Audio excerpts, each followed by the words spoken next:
Hello future doctor, क्या हाल है आप सभी के? आई होप कि आप सब अच्छे होंगे। आप सभी के मन में एक बहुत अच्छा-सा डाउट आ रहा होगा कि सर अभी एमसीसी ने नया-नया शेड्यूल जारी कर दिया है, यानी इनका शेड्यूल जो है लगातार चौथी बार एक्सटेंड हुआ है। तो ये चौथी बार जो इनका शेड्यूल एक्सटेंड हुआ है, इससे आपकी यूपी की काउंसलिंग में या स्टेट की काउंसलिंग में या आयुष की काउंसलिंग में क्या डिफरेंस आने वाला है? इससे क्या इफ़ेक्ट पड़ेगा?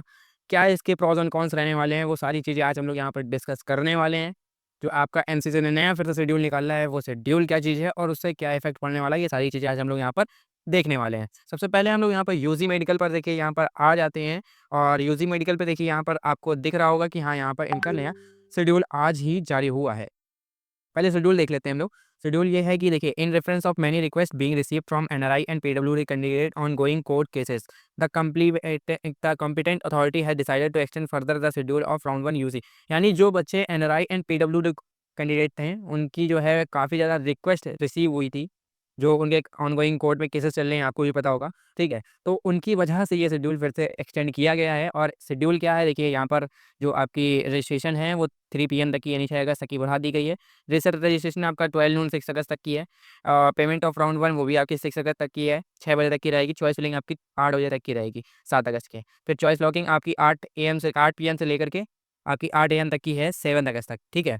तो seat processing of round 1 7 August to 8 August, result आपका 9 अगस्त को आ रहा है। रिपोर्टिंग आपकी 9 अगस्त से लेकर के 18 अगस्त तक की चलने वाली है। यानी जो पहला पूरा राउंड खत्म होगा वो कहीं आपका 18 अगस्त तक की दिखा रहा है, लेकिन ये भी कंफर्म नहीं है। तो अब इससे हम लोग बात कर लेते हैं कि इससे जो है स्टेट की काउंसलिंग में क्या इफ़ेक्ट पड़ने वाला है। देखिए स्टेट की काउंसलिंग का आपका कई स्टेट की काउंसलिंग स्टार्ट हो चुकी है और कई का तो रिजल्ट भी आ चुका है, कई का तो सारा चीज़ें हो भी चुकी हैं।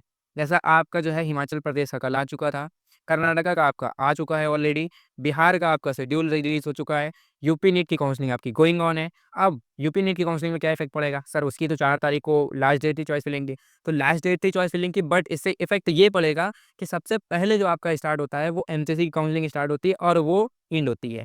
कभी ऐसा नहीं हुआ है कि यूपी की काउंसलिंग पहले शुरू होकर के पहले खत्म हो गई हो, फिर आपकी एमसीसी काउंसलिंग स्टार्ट हुई हो और खत्म हुई हो। तो पहले एमसीसी आपका खत्म होगा, उसके हिसाब से उनका सीट वगैरह जो भी रहता है वो मैनेज करेंगे, देन आपका स्टेट का एंड होगा, ठीक है? तो आपका जो यूपी की काउंसलिंग थी 4 अगस्त को खत्म होने वाली थी, 4 अगस्त को खत्म हो चुकी थी, चॉइस फिलिंग वगैरह, वो अभी आपकी और एक्सटेंड करेगी।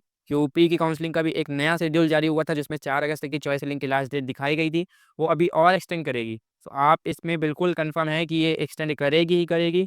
सो आपको वेट करना है, आपको देखना है, आपकी अगर कोई चीज़ छूट रही है यूपी काउंसलिंग में, सो आपके पास टाइम है, आप ये चीज़ें कर सकते हो। बात रही आपकी डबल ई ट्रिपल सी की काउंसलिंग और आयुष की काउंसलिंग पे क्या इफ़ेक्ट पड़ने वाला है।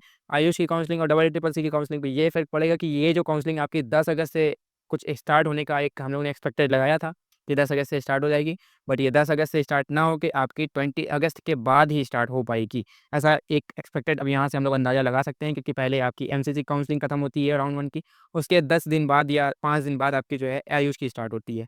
सो आयुष की काउंसलिंग आपकी जो है ये मान के चलिए कि 10 अगस्त के बाद ही स्टार्ट होने के चांसेस थे, बट अब ये और ज़्यादा बढ़ जाएगा। यही आपके जो है मेजर यहाँ पर डिफरेंस आने वाला है, मेजर इफ़ेक्ट जो पड़ेगा यही आने वाला है। सो यूपी काउंसलिंग में अगर किसी भी बच्चे ने कोई गलती कर दी हो, कोई चॉइस फिलिंग में कोई गलती कर दी हो, चॉइस फिलिंग में कुछ छूट गया हो, सो आप यहाँ पर फिर से कर सकते हैं। एंड अभी आपका स्टेट का काउंसलिंग और आगे बढ़ेगा, एक्सटेंड होगा जब तक कि आपका एमसीसी का खत्म नहीं हो जाता है। और अभी ये भी नहीं कह सकते हैं कि एमसीसी का ये लास्ट शेड्यूल है, एमसीसी का और भी शेड्यूल आ सकता है। सो इन्होंने यहाँ पर सीधे-सीधे यहाँ पर दिखा दिया है कि इनका क्या है, ठीक है? अब रही बात ये जो चल रहा है किस लिए हो रहा है, तो यही चीज़ें हैं कि एमसीसी, एनटीए जैसा अपना मैनेज करे उस हिसाब से ही चलता है, ठीक है?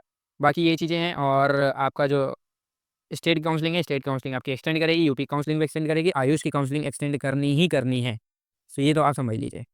ठीक है, तो आज की वीडियो में आपको मैंने ये सारी चीज़ें बता दी। अगर कोई भी आपको डाउट्स हैं काउंसलिंग से रिलेटेड, किसी भी चीज़ से रिलेटेड डाउट है, आपने अगर यूपी काउंसलिंग की है और कोई डाउट आ रहा है आपको अभी भी, तो चॉइस फिलिंग आप उसके लिए अभी एक्सटेंड होगी, तो आप यहाँ पर वो चीज़ें भी सही कर सकते हो। अगर ऑल इंडिया कोटा में चॉइस फिलिंग की है, कोई दिक्कत आ रही है, कोई परेशानी आ रही है, उसमें मेरे को आप कमेंट करो। ऊपर गूगल फॉर्म दिया है, गूगल फॉर्म फिलअप करो, जो भी डाउट हैं आप मेरे को व्हाट्सएप पे डायरेक्ट पूछ सकते हो, कहीं पर भी पूछ सकते हो। मैं ऑल ओवर आपकी सारे डाउट्स जो होंगे वो क्लियर करूँगा। मिलते हैं नेक्स्ट वीडियो में, तब तक के लिए बाय बाय।